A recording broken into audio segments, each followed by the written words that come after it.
Stiamo vedendo una delle novità del nuovo DJI Air 3S presentato oggi, versione S che va a migliorare l'Air 3 così come l'Air 2S andava a migliorare l'Air 2. Ma l'Air 3S migliora davvero l'Air 3 in tutti gli aspetti oppure presenta qualche criticità rispetto al suo predecessore?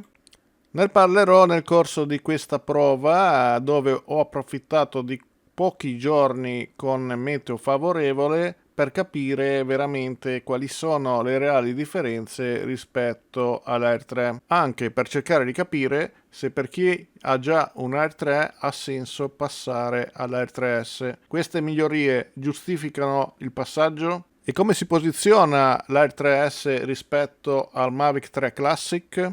Cercherò di rispondere a queste e ad altre questioni. Ma andiamo con ordine e diamo un'occhiata a questa versione che è la Flymore Combo.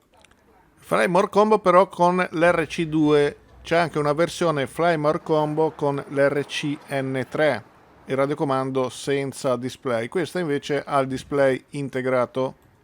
Anche la borsetta è identica a quella già in dotazione all'Air 3. Qua stiamo vedendo il QR code per scaricare l'app DJI Fly che da tempo non è più su Google Play, quindi dobbiamo inquadrare il QR code e scaricare la DJI Fly dal sito. Vediamo sulla scatola che il drone può essere utilizzato a partire da 16 anni, in effetti in linea con la marcatura C1 del regolamento europeo di cui è dotato questo drone come il suo predecessore. Vediamo DJI come ha disposto i componenti all'apertura, vediamo subito che sopra abbiamo la solita tasca con una cerniera che contiene documentazione, foglietto informativo EASA e un cavetto di tipo USB-C. Drone sulla destra e c'è una nuova sagomatura perché è cambiato qualcosa per quanto riguarda il gimbal camera. Vedete c'è questa sagomatura che orienta l'inserimento del drone. Queste sono le eliche di ricambio. In dotazione abbiamo anche i filtri ND, tra poco vedremo quali sono. Radiocomando RC2 e il concentratore di ricarica che può ospitare 3 batterie, 2 sono già posizionate, l'altra è sul drone per un totale di 3 batterie come al solito per la versione Flymore Combo. Controlliamo se l'RC2 è una nuova versione, sembra di no, anzi sicuramente no, è identico a quello già in dotazione dell'Air 3 e al Mini 4 Pro, quindi 5,5 pollici come risoluzione, 1080p, 700 nit di luminosità, 3 ore di funzionamento, ricevitore GNSS interno con 3 reti satellitari più 21 GB per memoria interna.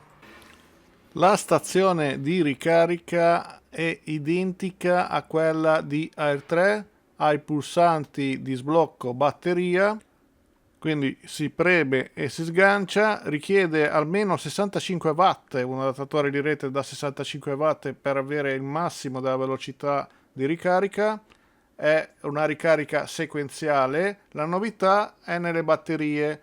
La batteria dell'Air 3S ha una capacità leggermente inferiore, proprio un'inezia, ma è 20 grammi più leggera rispetto a quella di Air 3. Significa che se sono compatibili, se installiamo questa batteria sull'Air 3, guadagniamo 20 grammi di peso.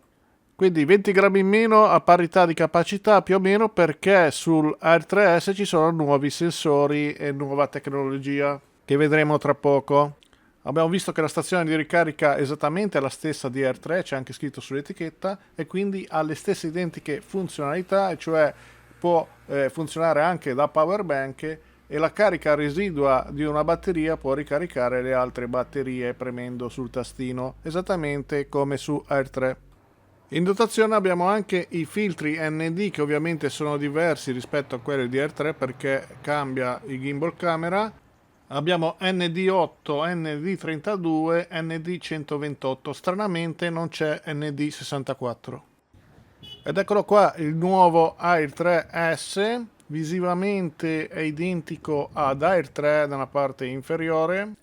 L'etichetta della marcatura di classe è incisa sulla plastica, non c'è più un'etichetta di carta, come possiamo notare, 81 decibel marcatura C1. Quindi regole A1, patentino A1A3, zone geografiche OS da rispettare riportate su D-Flight, assicurazione obbligatoria, registrazione su D-Flight con applicazione del QR code sul drone. Queste, semplificando, sono le regole d'uso di questo AR3S. Il telaio è esattamente identico a quello di AR3, a parte per due particolari. Novità entrambe sulla parte anteriore, che evidentemente hanno anche aumentato il peso, visto che la DJI ha abbassato di 20 grammi il peso della batteria. E queste novità sono il sensore LiDAR che vediamo sulla parte superiore, nuovo gimbal camera con nuovo sensore da 1 pollice 50 megapixel. Il LiDAR serve per riconoscere meglio gli ostacoli fino a 25 metri e fa anche una mappatura dell'ambiente circostante mentre il drone vola in avanti. E quindi la cosa si traduce in un miglioramento nel rilevamento e evitamento ostacoli, ad esempio durante l'Active Track, perché il LiDAR integra la visione delle telecamere, quindi una protezione a 360 gradi che già ha l'Air 3, ma qua migliora. Molto interessante il fatto che il processamento dell'immagine, ad esempio in Active Track, non si lascia ingannare, e anche se un soggetto come me, nel mio caso, passa davanti al soggetto selezionato, non perde il tracking. Vedete? Con i droni della generazione precedente poteva capitare che invece confondesse il soggetto da seguire. E guardate, si abbassa anche quando il soggetto si abbassa. Io mi metto davanti, adesso lo ha perso, non seleziona me, ma riseleziona il soggetto quando lo riconosce nuovamente. Quindi diciamo che è ottimo come comportamento. E per quanto riguarda i sensori ostacoli, c'è la possibilità di guardare cosa rilevano le singole telecamerine, ad esempio la telecamerina frontale, vedete, questa è quella a sinistra, questa è quella dietro e anche quella sotto, vedete, quella verticale. Riusciamo a vedere anche il terreno, cosa vede la camera che inquadra il terreno per il VPS. Il LiDAR poi dà una grossa mano nelle situazioni in presenza di ostacoli con bassa luminosità, quindi dà una grossa mano alle telecamere. Quindi dove fallisce il sistema di visione c'è comunque il LiDAR che almeno frontalmente ci mette una pezza. In questo caso c'è il sistema bypass attivo, quindi non il freno, e nonostante io porti lo stick in avanti, lui se sta fermo, anche se fa dei movimenti per cercare una via di uscita che ovviamente non può trovare in questa situazione.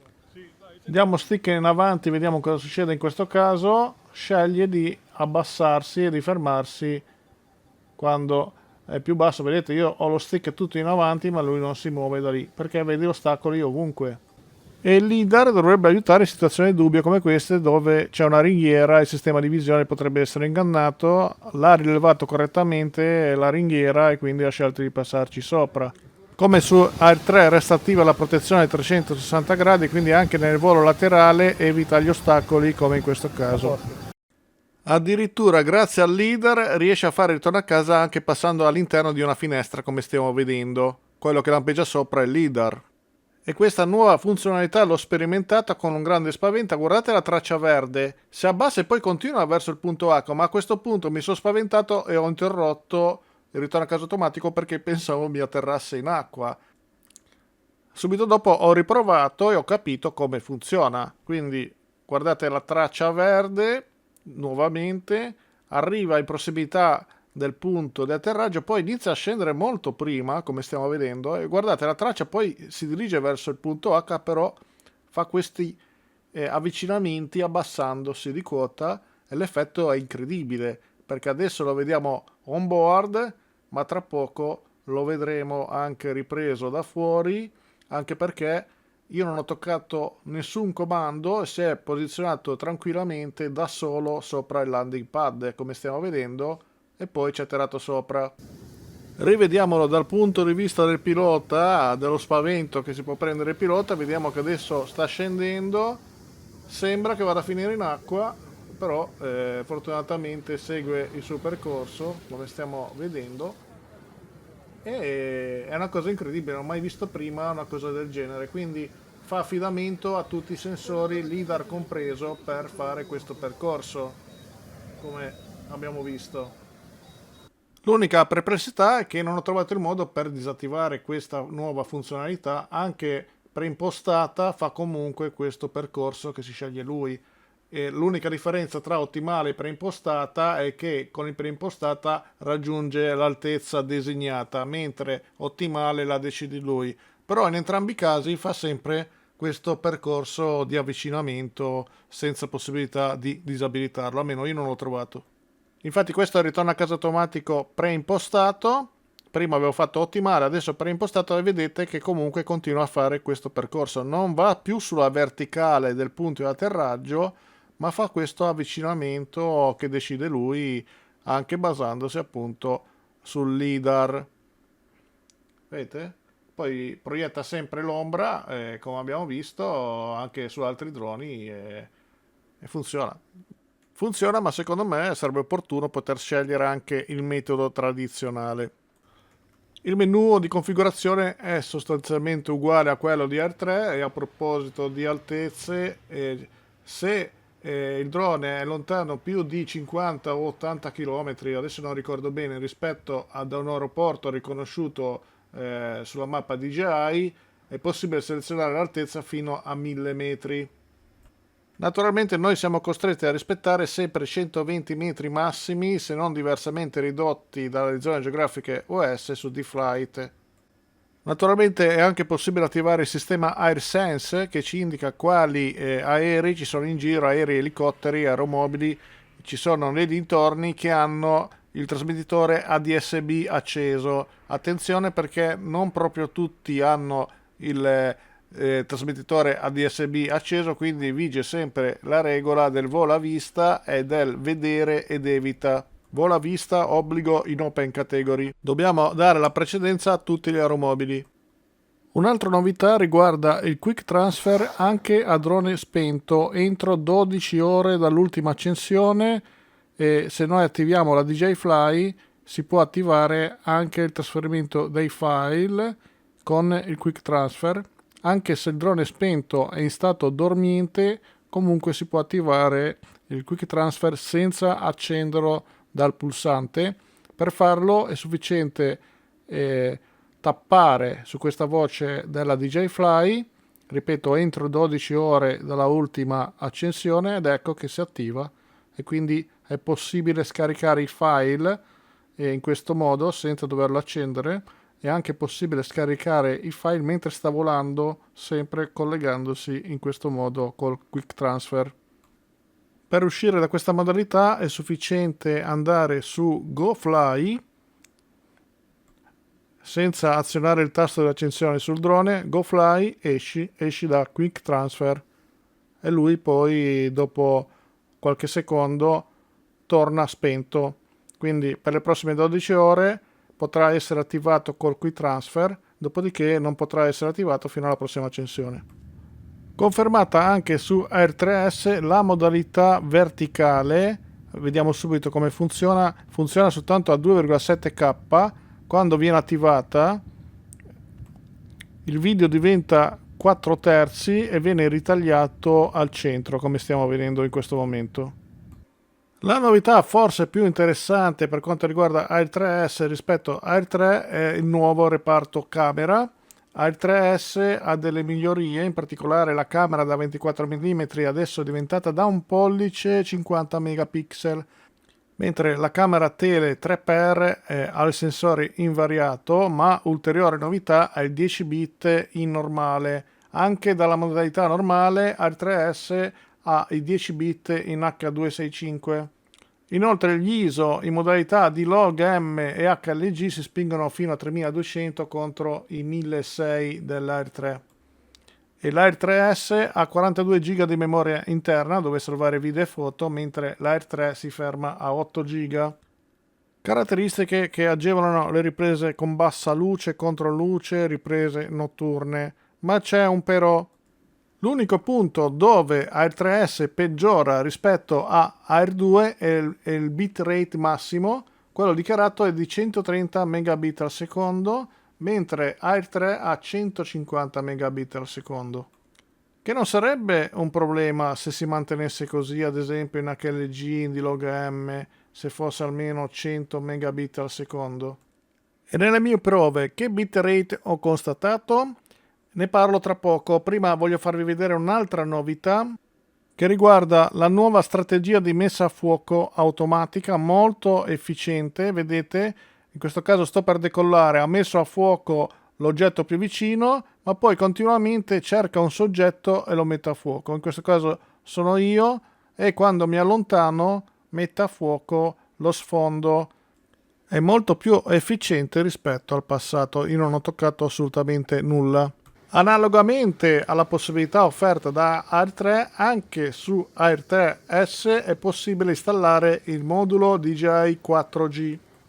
Le prestazioni e come funziona l'ho già spiegato in un video collegandolo al Mini 4 Pro marcato C1 con un adattatore esterno. Su Air 3 e Air 3S semplicemente basta togliere a mano questa copertura, non c'è bisogno di svitare nulla, sono incastri in plastica, e abbiamo i connettori da inserire per collegare le antenne e poi il connettore USB-C in basso, quindi installazione semplicissima. Dopodiché si reinserisce la copertura che, come ho detto, è incastro, quindi basta premere con decisione e l'installazione è terminata. Naturalmente dentro il modulo 4G ci deve essere una SIM con i dati attivi, meglio se è la stessa compagnia della SIM che abbiamo sul telefono. La connessione 4G si attiva quando il segnale del radiocomando non viene più ricevuto dal drone, ma deve essere già operativa in background. Quindi noi dobbiamo collegare lo smartphone in hotspot con il radiocomando, in modo che ci sia un collegamento anche tra radiocomando e smartphone.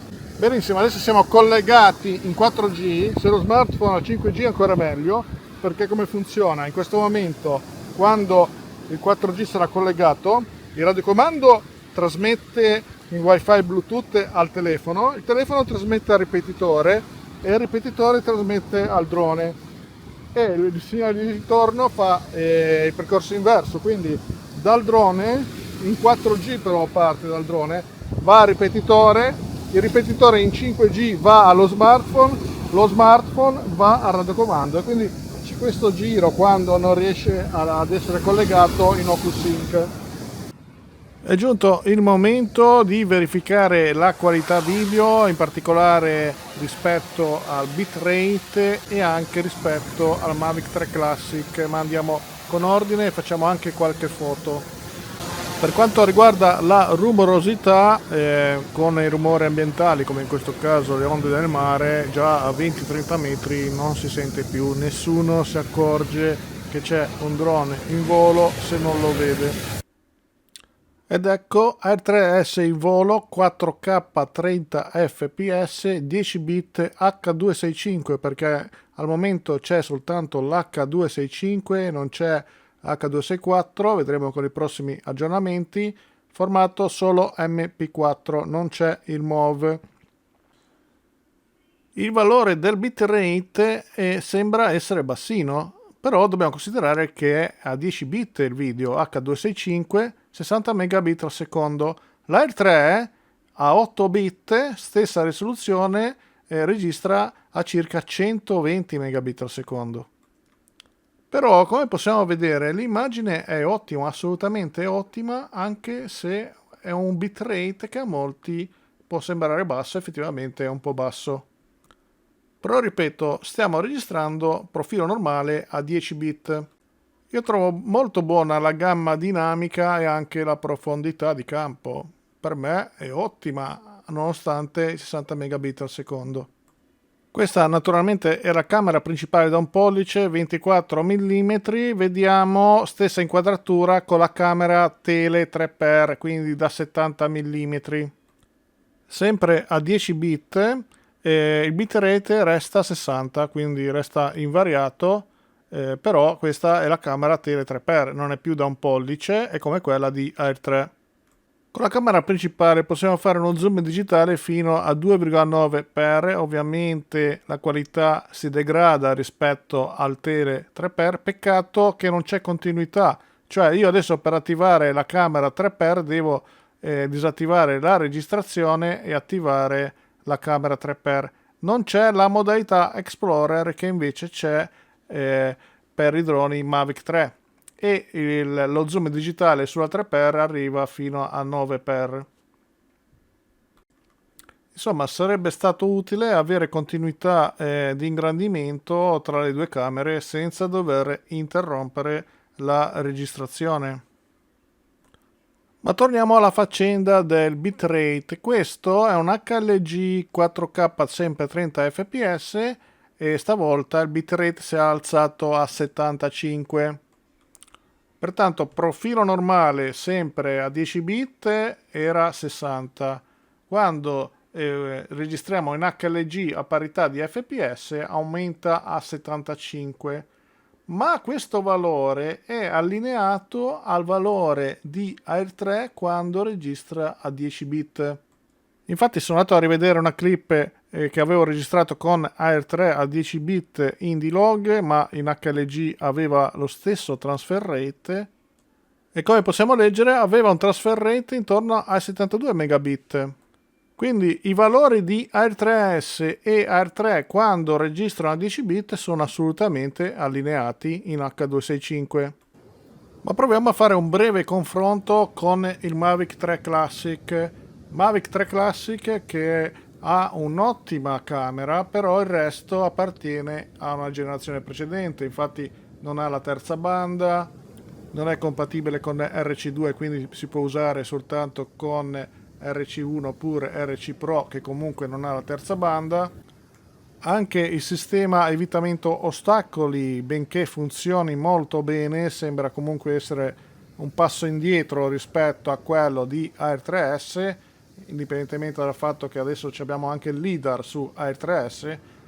Però il vantaggio del Mavic 3 Classic è che ha una camera 4 terzi ed è in grado di avere anche l'apertura variabile del diaframma, mentre Air 3S non ce l'ha, come non ce l'ha nemmeno Air 3. Però il profilo normale del Mavic 3 Classic è a 8 bit, non è a 10 bit come invece è su Air 3S. E allora ecco una clip a 4K a 60 fps, vediamo che il bitrate è aumentato a 71, sempre 10 bit, H265, MP4 profilo normale. Come ho già detto anche per il 4K a 30 fps, nonostante il bitrate sembri basso, effettivamente è basso, però la clip è a 10 bit e la qualità, a vederla così anche su un monitor grande, per me è molto soddisfacente. Vediamo anche un po' in controluce, il sensore da 1 pollice per me performa molto molto bene. E questo invece è il Mavic 3 Classic 4K 60 fps, addirittura 160 megabit al secondo, però è 8 bit. Guardate, io sinceramente non vedo così tanta differenza tra le due clip, anzi sarò blasfemo, ma secondo me quello di Air 3S mi piace di più. Vediamo anche il controluce. Vediamo un confronto diretto con la stessa immagine, stesse condizioni di luce e tutto quanto. Bilanciamento del bianco uguale per entrambi, 5300K. Il Mavic 3 Classic 100 megabit al secondo, mentre Air 3 60 megabit al secondo, profilo normale, ma ancora qua vediamo che il Air 3 ha 10 bit, mentre M3 Classic ha 8 bit. Quale vi piace di più? Sinceramente a me piace di più Air 3S. Mi dispiace, però io preferisco quella di Air 3S, anche se mi rendo conto che il Mavic 3 Classic ha un sensore da 4 terzi. Almeno in queste condizioni il bitrate più basso non influisce, secondo me, ma non ha influito nemmeno nella clip precedente a 60 fps. E quindi questa cosa del bitrate basso su Air 3S è una realtà, però è strano che influisca così poco, oppure anzi addirittura secondo me non influisce. Tenendo presente che Air 3 a 10 bit ha più o meno lo stesso bitrate, abbiamo visto. E c'è una novità anche per quanto riguarda il reparto fotografico, tanto vediamo di cosa si tratta. In questo momento sono in modalità video, neppure in registrazione. Vediamo che comunque abbiamo i master shot, i quick shot per i video, insomma tutte le funzionalità standard dei droni DJI a cui ormai siamo abituati. E per quanto riguarda le foto, abbiamo la possibilità di scattare le foto sia con la camera principale, ovviamente a 50 megapixel, che con quella tele 3x a 48 megapixel. Però la novità è quella dei panorami. C'è la modalità panorama libero. Vediamo un attimo come funziona. Adesso l'ho selezionata. Poi ci dice l'app che dobbiamo impostare la posizione iniziale e bisogna premere con i tasti posteriori, quindi bisogna premere C1 per terminare mentre passa un gabbiano, gabbiani sempre terribili nelle località di mare. E questo è adesso, in questo momento sto facendo la modalità panorama libera. Ho selezionato un pezzo per cui ottenere questa foto panoramica e vediamo cosa otteniamo con la camera principale. E il risultato è questo. Questa è la foto pano personalizzata libera. È stata generata automaticamente unendo queste 4 foto, la prima, la seconda e tra poco le altre due. È importante sapere che può scattare sia in JPEG che in RAW.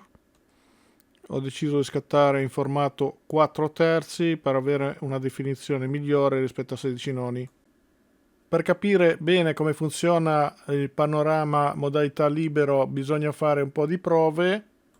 Sinceramente non ho capito bene la finalità di questa nuova modalità, farò altre prove per capire meglio. Questa era una prova così estemporanea in questo volo dove volevo verificare più che altro la questione del bitrate. Vediamo che c'è anche l'hyperlapse e c'è naturalmente la possibilità di fare lo slow motion, come abbiamo visto, che arriva fino a 240 fps a 1080p, mentre si ferma a 120 fps a 4K.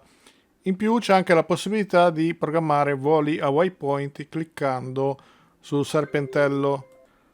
Mentre stiamo vedendo la camera tele e l'ingrandimento digitale al 9x in questo momento, le mie considerazioni su questo drone Air 3S è veramente un miglioramento, un bel upgrade dell'Air 3 che già era un ottimo drone e resta un ottimo drone. Miglioramenti principali sono appunto il reparto camera fotografica gimbal camera, quindi anche il video con sensori da 1 pollice che dovrebbe essere dalla Sony, 50 megapixel, qualità video nonostante il bitrate basso. Ma c'è un aggiornamento. DJI sulla faccenda bitrate fa sapere che rispetto al suo predecessore Air 3S impiega un algoritmo di compressione più avanzato in grado di ridurre le dimensioni del file di oltre il 30% senza comprometterne la qualità delle immagini. Questo spiega perché le mie impressioni mi dicevano che il video, nonostante il bitrate basso, non soffre di qualità. Questa è la spiegazione ufficiale DJI arrivata nelle ultime ore. Per me la qualità è soddisfacente nella fascia di riferimento di questo drone che resta sotto un pelo sotto il Mavic. Mavic intesa come classe di droni, perché secondo me Air 3S ha raggiunto e superato il Mavic 3 Classic per quanto riguarda tutti gli aspetti che non interessano la qualità video. Per la qualità video il Mavic 3 Classic resta superiore per il fatto che ha il diaframma variabile, l'apertura variabile del diaframma, oltre che avere un sensore 4 terzi. Però abbiamo visto che, secondo me, almeno io ho visto che la differenza non è poi così tanta, anzi per certi aspetti, in certe situazioni mi piace di più la qualità video del sensore da 1 pollice del Air 3S. E poi Air 3S è più leggero, è un drone C1, ha appunto delle novità come abbiamo visto, il LiDAR, le funzionalità legate al LiDAR, quindi più affidabilità nell'aggiramento ostacoli anche in Active Track, ha la modalità messa a fuoco migliorata, avete visto? Insomma, tante piccole o grandi novità che potrebbero anche convincere chi ha già un Air 3 a passare all'Air 3S. Come detto, l'unica cosa che potrebbe far storcere il naso ai puristi della qualità video è il fatto che abbia un bitrate basso nonostante i 10 bit. Ma l'aggiornamento DJI è arrivato nelle ultime ore, ci ha spiegato perché il bitrate è basso. Viene usato un nuovo algoritmo di compressione che non pregiudica la qualità video. E mentre guardiamo questa parte parzialmente contro luce per vedere la bontà del sensore, camera principale, vediamo quali sono i prezzi. La versione, diciamo così, base con una sola batteria radiocomando RCN3, quindi da utilizzare con lo smartphone Android o iOS, costa 1099 euro. La versione Flymore Combo con la borsetta, 3 batterie, la stazione di ricarica multipla e i filtri ND con radiocomando RCN3, quindi con smartphone, è necessario lo smartphone, costa 1409 euro. Invece il Flymore Combo con RC2 costa 1609 euro. A questo punto la mia prima prova di volo con recensione si può concludere qua. Cosa ne pensate di questo drone? Vi piace, non vi piace? Fatemelo sapere nei commenti. Nel frattempo vi ringrazio tantissimo per l'attenzione se siete arrivati fino a questo punto. Iscrivetevi al canale se non l'avete ancora fatto e noi ci vediamo con i prossimi video su Quadricontro News. Grazie a tutti e buona continuazione.